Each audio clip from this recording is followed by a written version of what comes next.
what's happening in your nervous system did not occur overnight. So the ability for us to rewire your nervous system is also not going to occur overnight. Welcome back to the You Need a Counselor podcast. This is a show presented by Heart and Solutions Counseling Agency. We release new episodes every Sunday at 5 p.m. Central and encourage you to batch up that laundry, put away the dishes, plan for the week ahead, or do any other task that might seem daunting while you give our show a listen. You might just be encouraged to call your therapist, connect with this week's guest, or seek out those services you've been considering for a while but haven't made the commitment to yet. If you are in the state of Iowa and are in need of mental or behavioral health counseling, give us a call at 1-800-531-4236. Enjoy the show. Hello, and welcome back to the You Need a Counselor podcast. My name is Dr. Julie Johnson. I'm the president and founder here at Heart and Solutions Mental Health Counseling and Behavioral Health Counseling in Iowa. And I'm Krista Hunt. I am our Vice President in charge of the Behavioral Health Department. And this is our podcast, You Need a Counselor. So we are designed for people curious about counseling, but have barriers keeping them from experiencing the benefits of counseling. Our mission is to share stories about counseling, good, bad, and indifferent, and spread the message that everyone can benefit from mental health and behavioral health counseling services.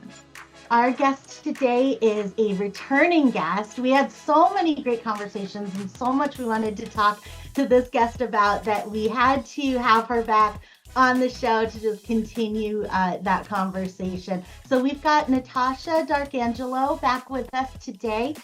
She is a licensed mental health counselor in the states of Florida, Oregon, and in Washington. She's also a nationally certified counselor. She is a certified clinical trauma professional. She is also a certified compassion fatigue professional and a compassion fatigue educator. She works as a consultant, doing trainings and helping other mental health counselors and mental health professionals to learn about compassion fatigue and learn about ways to take care of themselves in this challenging field. So welcome back, Natasha. Thank you so much for being here. I'm so excited to be back. Wonderful. Now, can you remind us what is compassion fatigue and what is it that you help people to kind of navigate through? Sure. So compassion fatigue, as Dr. Charles Figley defines for the field, is a combination of burnout and secondary trauma. So it is a state of exhaustion psychologically, emotionally, physically, as a result of compassion stress and everything that comes along with it. So anybody that's in a caregiving field is susceptible to compassion fatigue. So physicians, nurses, educators, mental health professionals, first responders, law enforcement, hospice workers, veterinarians, that list goes on.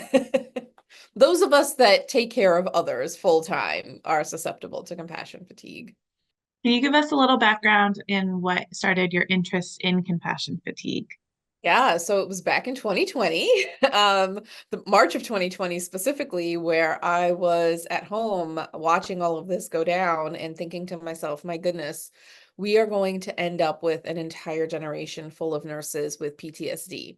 And we already have a broken healthcare system that's not really something that we can afford.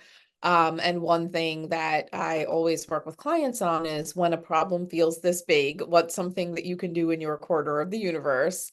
And so I thought to myself, well, what can I do? I ended up partnering with a dean of nursing down in St. Pete, and she gave me a platform to do support groups for nurses. And as much as I enjoyed it, I didn't feel like I was doing enough. And so me being me, I was like, well, obviously I need more training. So I sought out training and came across Dr. Eric Gentry's work in compassion fatigue. I'd previously done at my certified clinical trauma professional was a training that he facilitated. I also did narrative exposure therapy training with him, and he is just an amazing, amazing human being and trainer. And so when I saw that he had this, training on compassion fatigue, it was like, well, great, sign me up. And it ended up truly being transformative for me because I did not know that I had struggled with compassion fatigue at multiple points in my professional career. I didn't have a name for it. I didn't know that there was symptomology. All of these things were news to me until I got into this training. And, it's kind of, I didn't intend all of this to happen, but it's kind of segued into this, public speaking thing that I do where I present to mostly clinicians, but honestly, any group that'll have me to talk about compassion fatigue and help folks get to a better place because his research and his training really has allowed me to see that I can be sustainable in this field for as long as I choose to do this, rather than the message that I think we often get as clinicians, which is, well, you'll burn out eventually. Will you last 1 year? Will you last 10? We don't know, but eventually you'll burn out. And I don't like that. And it also doesn't have to be true. I love that, just challenging that idea that that it's unsustainable to stay in this field when really, if we're intentional about understanding what's going on with ourselves as we're doing this work, then we can be able to be of service to others, and we can have that fulfilling career much longer. And as long as we choose to, it just gives people back. It gives us back that assertive ability to be able Mhm, to make that choice for ourselves instead of mhm. having to say, well, I love doing counseling. I love helping people. I love being a nurse in the ER, but my time is limited. And instead changing that to no, my time is my decision. It's Yes. my option. And Yes. I love that reframe there. That's Yeah. so helpful. And is it only I think when we think about compassion fatigue, we think about counselors, of course, we think about nurses, we think about first responders. But what about people who are in caretaking roles of either children or elderly family members or parents who are kind of in that caretaking role? Can people who are not doing these things professionally still have some symptomology, compassion fatigue, or is it only, or is it only those in a professional capacity? So for the definition of compassion fatigue, you have to have burnout and secondary trauma. So the secondary trauma, the first line in the definition of secondary traumatic stress is either witnessing or listening to narratives of traumatized folks over and over and over again. And so you can see how somebody who's a paramedic, right, they would absolutely meet that definition. Somebody who's a mental health clinician specializing in trauma would absolutely meet that definition. And so that requires it to be part of it. So potentially, yes, if you are watching somebody that you love go through cancer treatment or something like that, like those experiences can fit the definition of secondary traumatic stress. You're there with all the appointments, you're there while this person is ill, you're there while they're struggling with this diagnosis. And then there's the burnout side of the house, and that's also half of the definition of compassion fatigue. So potentially, yeah, absolutely.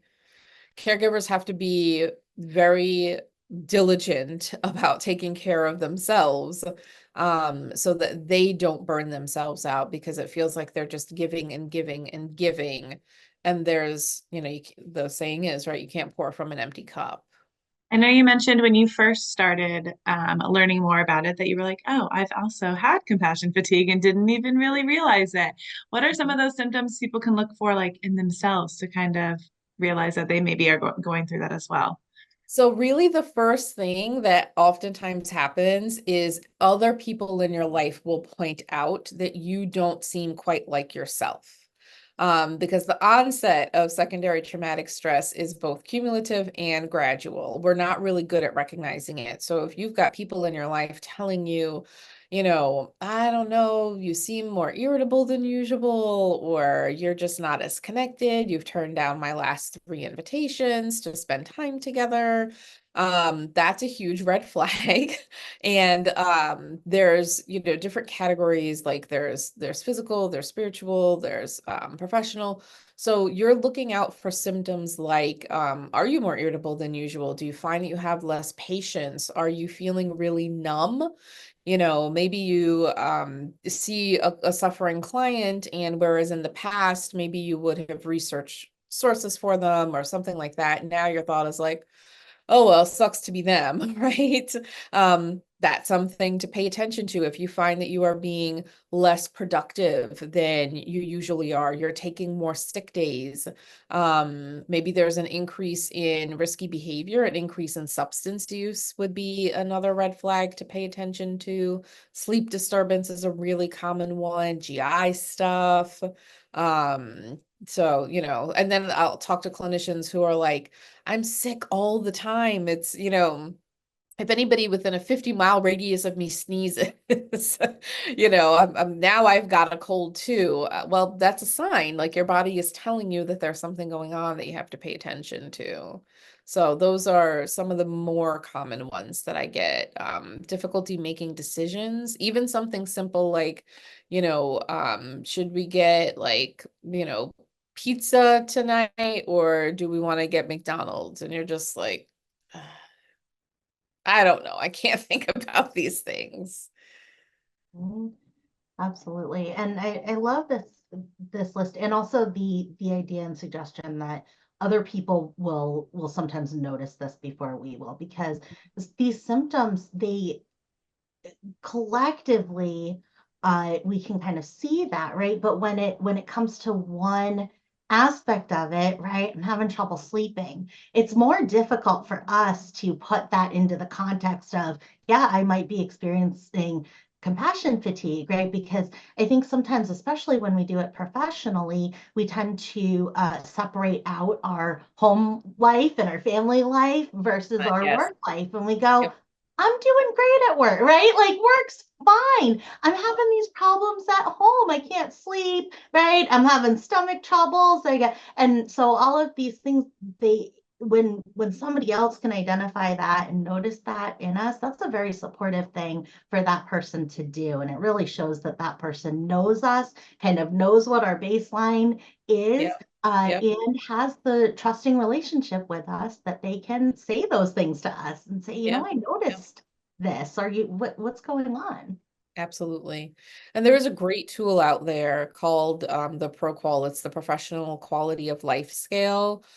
And it's at www.proqual.org. It's free. And free is my favorite. And it's a 30-question self-assessment that is a objective way for you to measure severity of symptoms and get an idea of where you're sitting at presently. If you don't know that you have something going on, then you can't be working on any kind of resolution for it. Absolutely.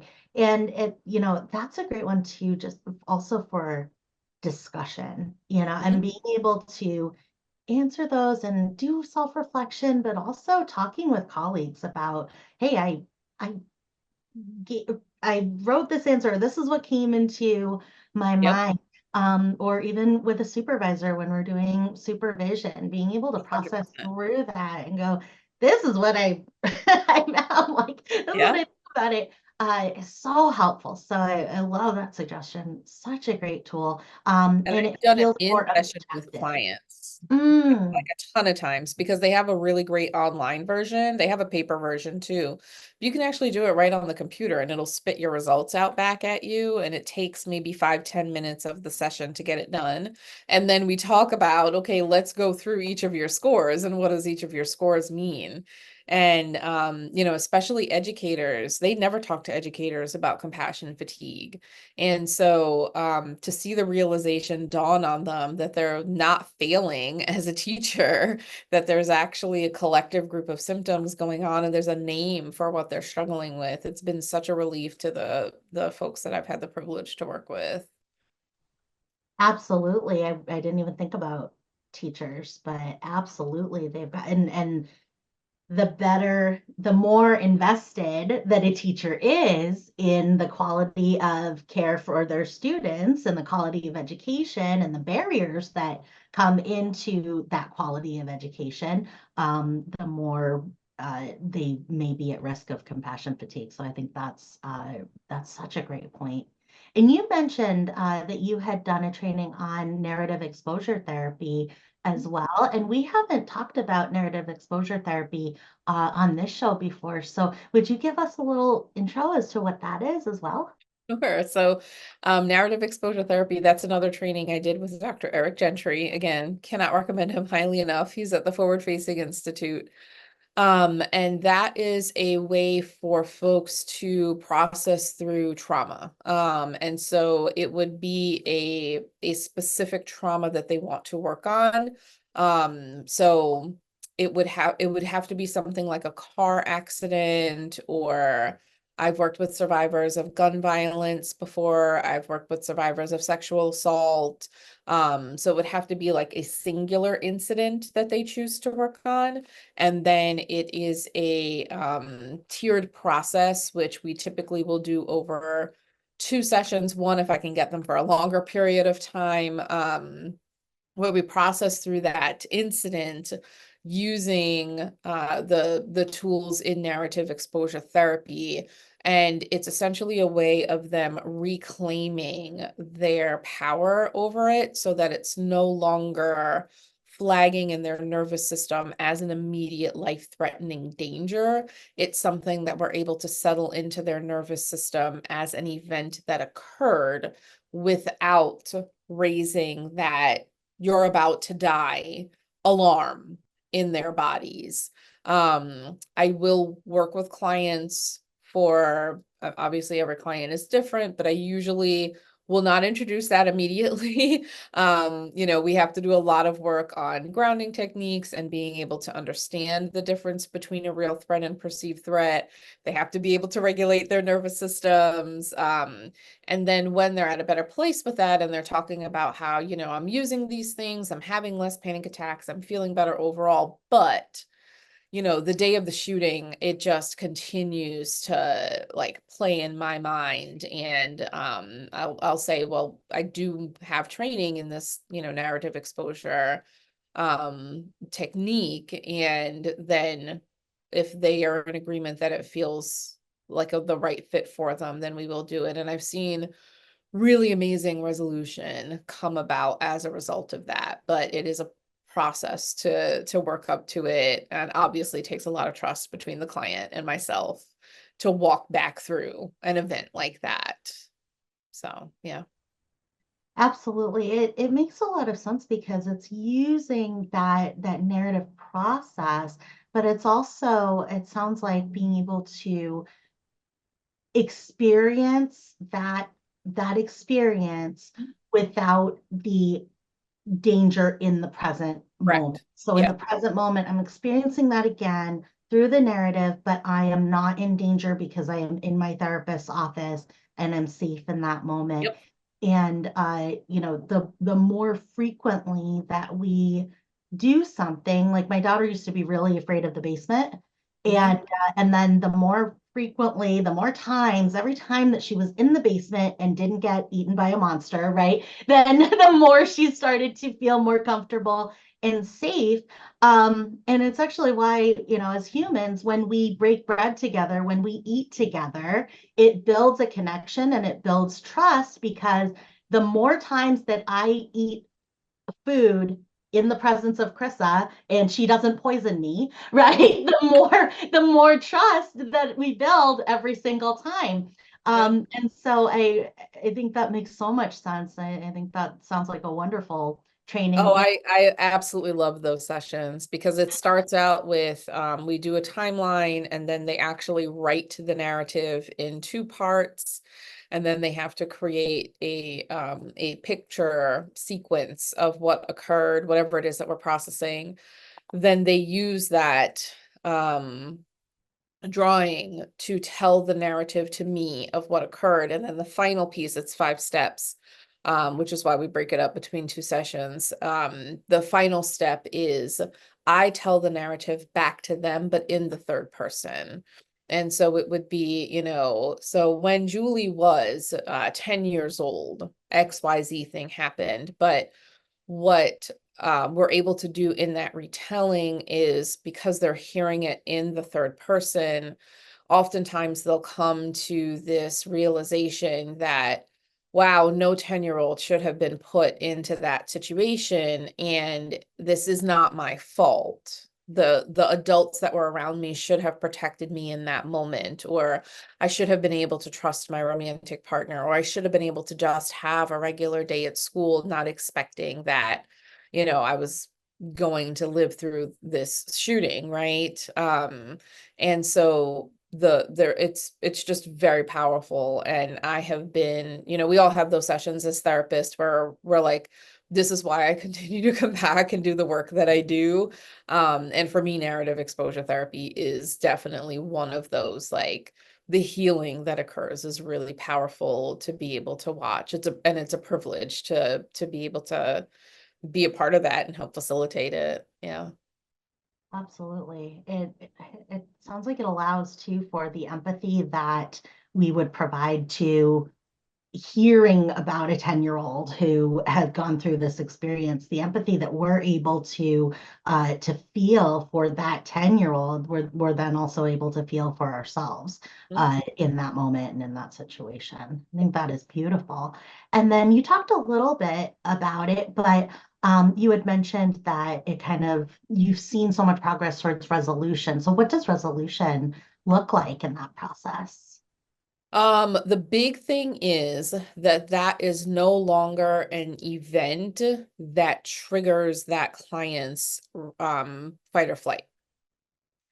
So that's the big thing. And for every client, that will look differently. I worked with a survivor of a school shooting who had a very difficult time eating outdoors. It just felt too open and too exposed. And so she would oftentimes isolate in her apartment and eat by herself. And so for her, I still remember the first day that she was able to actually eat outside. And the next session when she came to me, she was really, really, as she should have been really, really proud of herself. I had another client where we did narrative exposure therapy on a sexual assault incident that had occurred, and she had wanted to get back into dating, but obviously was struggling to trust people, and was able to go out on a date and stay on the date for the whole time and not feel like she was going to die at any given moment. So that's what resolution looked like for her.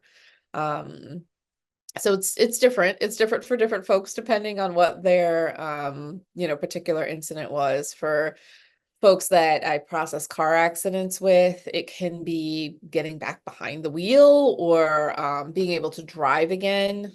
Sometimes folks are unable to drive as a result of the trauma that they've experienced. So, but the big underlying connection is that incident occurred to me and it no longer has the power over me that it once did. And I know you mentioned when you first start working with a client, like that's not like your first thing that you do with the client. You kind of have to build up to that. So what are some like intro ways that if somebody's listening and they're like, oh, I want that, like what are some like intro steps kind of before you would do narrative therapy with them? So one of the things that I always do with every client is, and I think it's because I'm a former educator, I do a lot of front loading with psychoeducation. So I talk a lot with clients about your nervous system, and I have them do their ACEs, and we talk about that's the adverse childhood experiences. We talk about what that means and how that shows up for you inside your nervous system, because part of the work that we have to do is helping clients not stigmatize themselves. Like 9 times out of 10 clients come and they're telling me that they're broken, they're defective, there's something wrong with them. And, we need to shift that over to as the name of the book says, not what's wrong with you, but what happened to you, right? If you have an ACE score of 9, there's a reason that you're navigating every day. with a nervous system where your sympathetic nervous system is making all of your decisions. It just doesn't feel comfortable to be inside a body like that. That doesn't mean that there's something wrong with you. It means that your nervous system is over adapted, but your nervous system is over adapted for a reason. At the end of the day, your nervous system is just trying to keep you alive. It sucks and it's uncomfortable, and it's also biologically doing what it was designed to do, right? We just need to help you work with your nervous system rather than against your nervous system. And there's ways that we can do that. And so that's where the work for me starts, is helping clients understand that they have the ability to interrupt their threat response. And so first we have to recognize, when are you in a threat response? Because most of us don't have that insight. What is happening inside your body when you're inside a threat response? And then we work on skills to be able to interrupt that threat response, because I can't do narrative exposure therapy if I have a client who is not able to regulate their panic response. I'm just going to make things worse. So we have to have a really solid foundation of that before we can even think about narrative exposure therapy. Absolutely. And similarly with EMDR, where we go through and we make sure that we can regulate and when we get flooded, because we will be. And it can be, I think, so frustrating sometimes for clients coming into counseling or thinking about counseling, because there's this feeling of like, I cannot do these things that I need to do to be able to function in my life. I'm having so much pain every time that I, need to drive to the store, need to drop my child off at camp or whatever it is. And then that feeling of, okay, I need to do this work before I go into that. And I think that frustration or that feeling of, I need to get this fixed goes back into what you're talking about, where, well, you got to get it fixed right away when it's a problem with you. But because it's not a problem with you, it's something that's happening to you or happened to you, and your body is responding pretty appropriately. I mean, if you were out in the woods, you'd want your body to do that. Correct. So, Yes. so I think that it's a normal feeling to sometimes feel that way, and also that understanding of how that all works can really help ease those feelings of pressure of like, I gotta get this resolved today, right away. Right, I've done two Yes. therapy sessions, Yes. nothing feels better. I, Right, I know. so I just love when that you're normalizing that of like, no, it isn't going to be those first two sessions, right? We're going to be building that so that you can get to that place and do it safely, Yeah. which I think is so important with your care for your clients. And it takes time, and what the way that I frame that is, what's happening in your nervous system did not occur overnight. So the ability for us to rewire your nervous system is also not going to occur overnight, right? Dr. Gentry was really inspired by Viktor Frankl's Man's Search for Meaning. And, Viktor Frankl wrote that out of his experience of living in a concentration camp.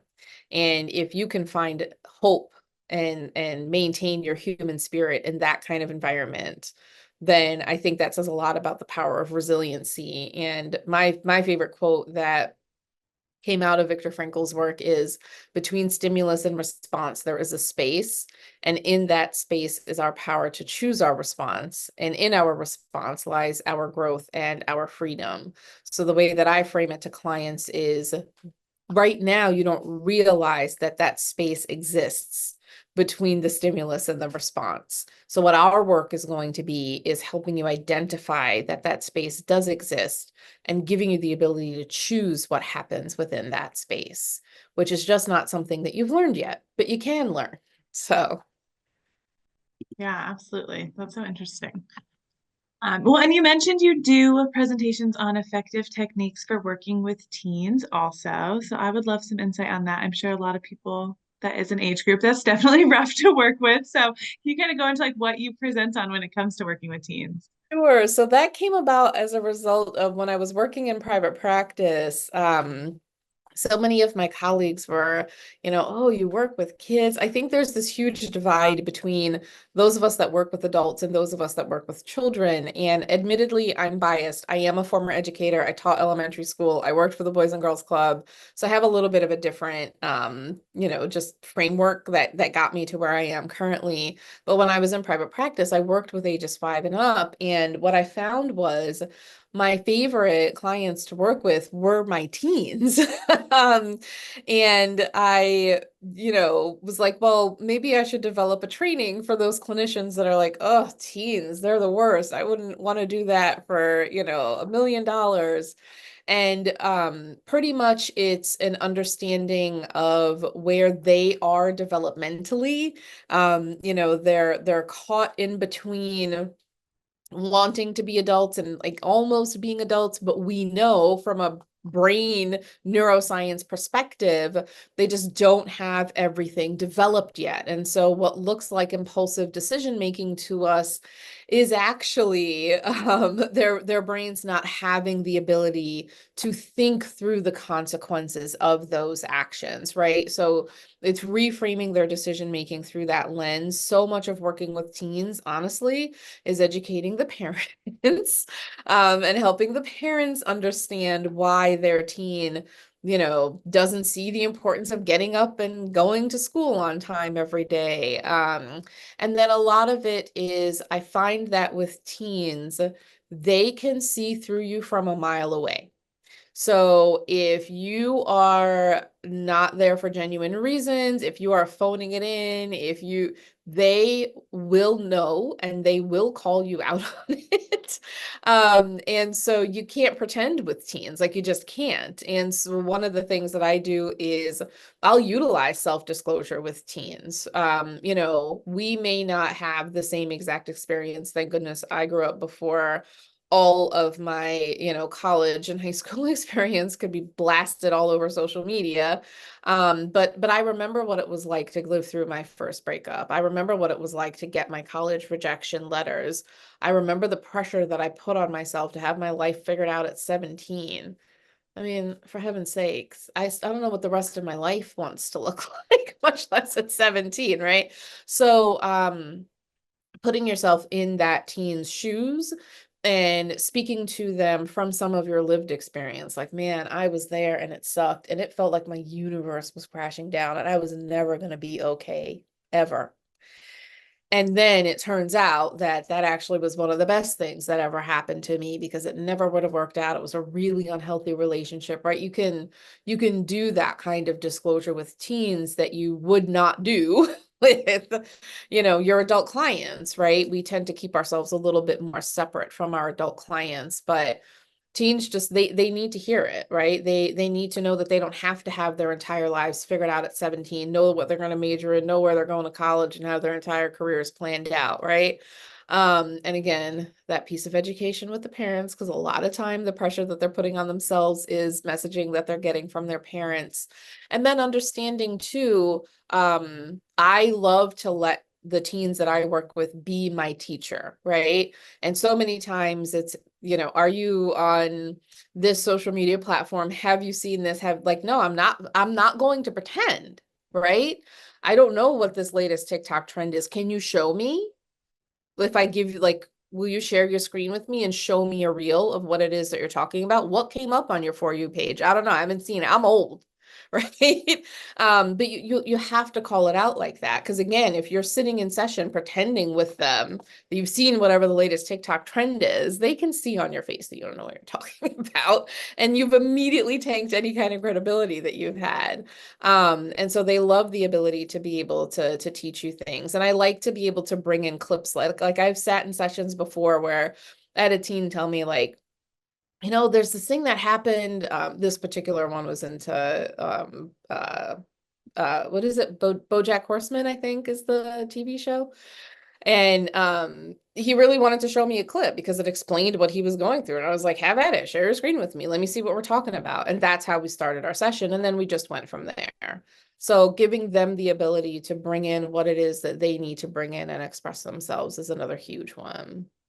I love that. And the parent education part of understanding of listen, it's developmentally appropriate that they question things and that they challenge things at this age, right? Like if they were completely complicit and compliant with you, that's potentially a trauma response, right? So the fact that your teenager is questioning and digging into these arguments and these Yep. debates is so healthy, and letting parents hear that too, because there can be so much guilt for parents of teenagers, right? Like, why doesn't my teenager listen to me, right? Do they not respect me as a person? Am I doing it wrong? Did I do it wrong when they were a child? And now I'm, getting this response, and being able to say, like, no, that's really great that Yeah. they trust you enough to, have healthy debate with you and to Yep. question things and Yep. make up their own mind and have their own opinion.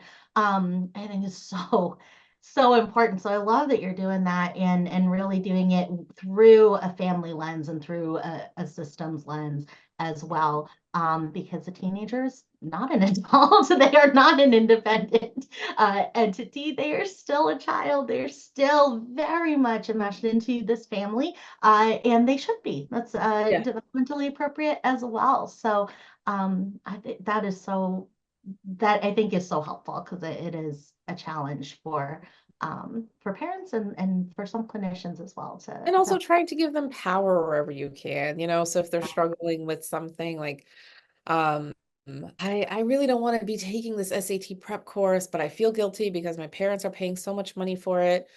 Is that something you want to have a conversation with your parents about? Like, do you want to maybe cut our session a few minutes early and have mom and dad come in so we can process that together? Do you want me to start that conversation? Do you want to start that conversation? We can practice some language that you can use, so trying to give them that power wherever you can, and never overpromising, right? So I can't promise you that mom and dad are going to play you out of the SAT prep course, but I can promise you that if you want me to be a part of that conversation, I'm happy to help you be a part of that conversation and try to keep you on track so that you're expressing yourself to them the way that you're expressing yourself to me yeah. and making your points come across, right? So, yeah. Absolutely. The idea that no, you've got some valid points when you're talking about SAT prep or college in general. You've got some really valid points. Let's practice saying them in a way that your parents can hear how Yes. valid those points Yeah, are, exactly. is wonderful. And as the mom of a 8-year-old going on 18, I, I found it very effective to say, you know what? That honestly is your decision, right? Like, I would prefer that you take SAT prep and that you take your SATs so that you have options. That's my preference for you. But at the end of the day, it is your decision whether you do that or not. And if you do it and then these consequences happen, like, I just want you to be prepared that that might be the case. And but it's your decision. And then Yeah. a lot of times my daughter's like, well, why do you want me to do it? I'm like, okay, now I can tell you why I want, but really it is her decision for so many Yeah. different things, wear this to school for picture day. I don't want to, I want to wear this. Okay, like, Yeah. you can do that, but I prefer that you wear this for this reason, right? Right. Like, I prefer you Exactly. wear long pants today because it is 55 degrees, right? Things like that. Like, you can wear shorts, but like, you're going to be cold, Yep. and that is your decision. Yeah.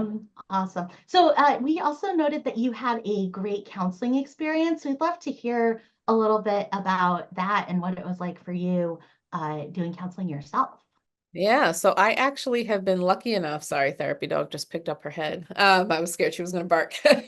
I have been lucky enough to have several great counselors that I have worked with. And I think one thing that we don't realize is that different counselors at different times can serve different purposes in our lives. And so the first counselor that I had the privilege of working with really helped me dismantle my low self-esteem and the messages around that and where I got that, and really helped me with building up my confidence, right? The second counselor that I had the privilege of working with really gave me a place to process through my struggles around infertility and, feeling like my body was failing me. And, what does this mean for my identity, right? And that's what we worked a lot on. Is there's so much that comes along with an infertility journey. And, I had two failed IVF tries. I ended up having to have a hysterectomy, which is a permanent thing. And it meant I was never going to be able to give birth to a child. And she was really instrumental in helping me process through that. And we did great work together. And then I didn't feel the need to continue seeing her. We worked together for a few years. It was nothing that she did. There was nothing wrong with her, but then the needs that I had changed. And so now the therapist that I'm working with is certified in brain spotting, which is a technique that I'm working on becoming certified in. But I'm a very firm believer in I will not ask a client to walk a journey that I have not taken myself. And so if I want to be a certified brain spotter, then I need to be doing brain spotting as a civilian, so to speak, right? Like I need to be the one sitting on the couch. And so what she and I have been working on is my journey to and through motherhood. My husband and I just adopted our little girl from India this past summer. And so I've been working with her on the lead up to going to India and all of my anxieties around that. And now we're processing through like, okay, well, now you have a toddler in your house and now you're claiming this identity of mom. And what does that look like for you? Because my journey to parenthood obviously was very challenging. And so we're working through what that all means for me, and what that looks like. And so I really have had the privilege of working with very, very amazing clinicians who have been very supportive in different ways at different times in my journey. This is actually the first time that I'm working with a clinician of color. And that was something that I consciously sought out because again, as I've grown in my confidence, that's something I wanted to advocate for myself for. I really wanted to work with a clinician that identifies as female, is a clinician of color, is a mom, and has, I'm first generation American, so has experience with what that means, because that colors my worldview as well. And so, yeah, it's been great in very different ways at different points in my life. And then I've also had not great experiences, which have taught me to appreciate some of those clinicians, even more. And let me tell you, therapists are a pain in the neck as customers of therapy. Um, we're a special population to work with. So people that take us on hold a special place in my heart, because it is, how they say doctors make the worst patients, right? And so I feel like that's true of us when we're looking for therapists, because like I feel like that's a niche. You have to be comfortable working with a therapist as a therapist, because they're sitting on the proverbial couch judging the things that you're saying and doing, because you have to consciously take off your therapist hat and like just be a person, and it's hard to do. So yeah, shout out to those clinicians that work with clinicians. We're not easy. Yeah, definitely. Well, and I find it interesting how you had different counselors through different points of your life, and when you were working through different things, found a different counselor. What has been that experience with you to find those counselors is it easier or harder for you to find counselors that are looking for specific things that you're looking for, and switching counselors in times where you are going through different things? I think it's hard to recognize what it is that you need at that time. You know, like when I started working with the first counselor that I maintained a relationship with, she wasn't the first counselor that I ever saw. I didn't know that I needed to do all this self-esteem work, but she was able to recognize that that was really the primary thing that I was struggling with, and that was driving my symptoms of depression at that time. And thank goodness that she did, because that wasn't something that I was able to identify within myself, which again, is part of the beauty of therapy. You're, as an objective third party, your therapist can kind of take a glimpse and say like, hey, this is what I'm observing going on. How does that sit with you, right? But the other thing is that I have been in a position of privilege where I have sought out therapists where I'm very particular about, like I said, the therapist that I'm working with, I saw her last night. I specifically put out a call to the Brainspotting community. Like, I'm looking for a therapist for me. So I need somebody that is female identified, that is BIPOC, that does brain spotting, that is comfortable with working with clinicians. That's a position of privilege because I choose to not use my insurance benefits. Um, I choose to pay out of pocket, and not everybody is able to do that. Sometimes you're constrained by who your insurance company says that you are able to see, and that's a huge barrier to care for a lot of folks. So what I always encourage folks to do is, if you do have to use your insurance benefits, it still doesn't mean that you can't find a clinician that's a good fit for you. It just may not happen the first person that you get an appointment with. And sometimes you have to be patient with the process and talk to a few people, maybe do a few consult calls before you're able to find the person that you really do feel comfortable with. Absolutely. And thank you for sharing your experience, because I really think it helps other people to know, I'm not the only one who is having challenges finding a counselor, or who maybe is going to counseling and starting out counseling and going, something is wrong. Like, something just doesn't feel right. And I don't even know what it is, right? And normalizing that, like, that is okay, because the more that we share and build rapport with that counselor, the more that they're able to see from that third party view and be able to see some of those things and make those connections and help us to make those connections too. And I also love that you're normalizing, like, asking for what we want, going through the process and identifying, like, this is what I would like to have happen. I'm Yes. allowed to have what I want to happen. I'm going to ask for it, right? I think that's so important, and it's It so took great. me 2 counselors to get there. Yeah, absolutely. And the other great part of your story that people can take from that is that it took you those other counselors to get, well, it took you several counselors, right, to get to the counselor that you're working with right now.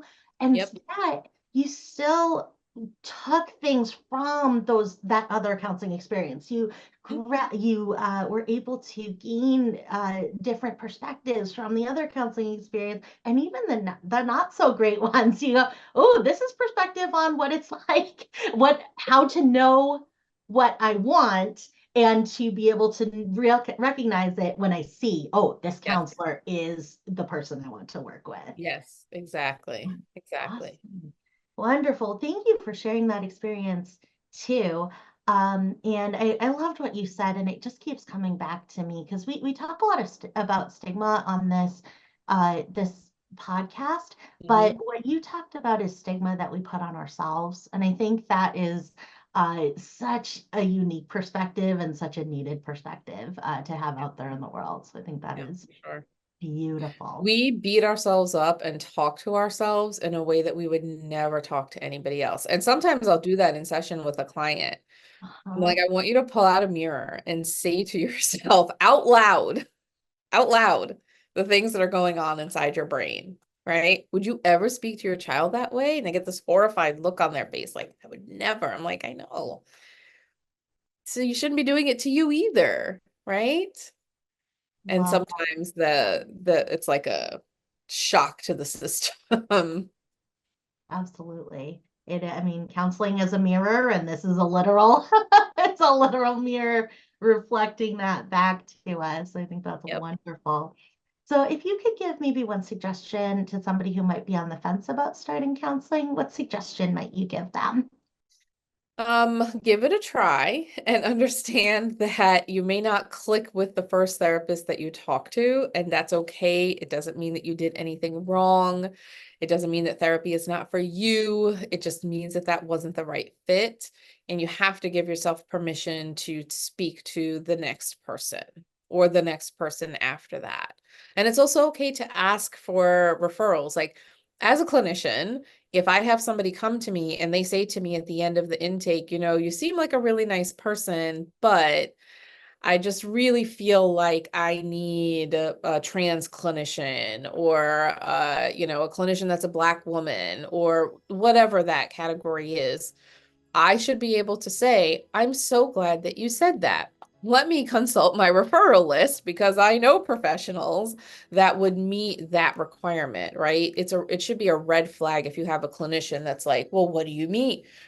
No, I am not the therapist for everybody. I shouldn't think that I'm the therapist for everybody. There are clients that I work really, really well with. I love working with trauma. I love working with first generation American clients. Love working with teens. There are things that I'm not good at. I'm not good at substance use. I don't want to do couples work. God bless the couples counselors, but that's not me.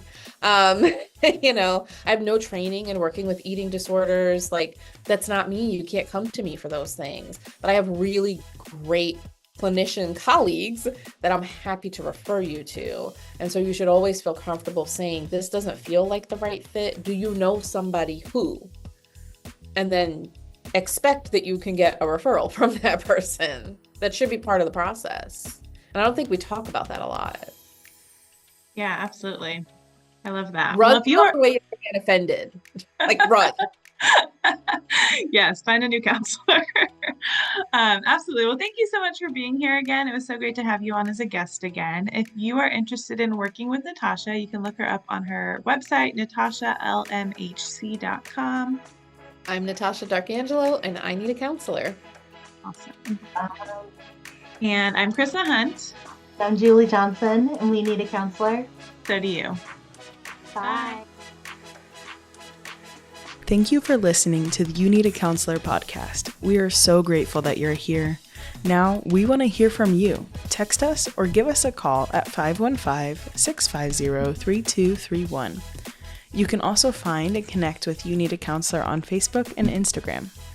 If you've enjoyed today's show, please take a moment to like, review, or leave a comment, as all of these things help others to find and benefit from the podcast as well. If you're in the state of Iowa and interested in mental health counseling or behavioral health intervention services, give us a call at 800-531-4236.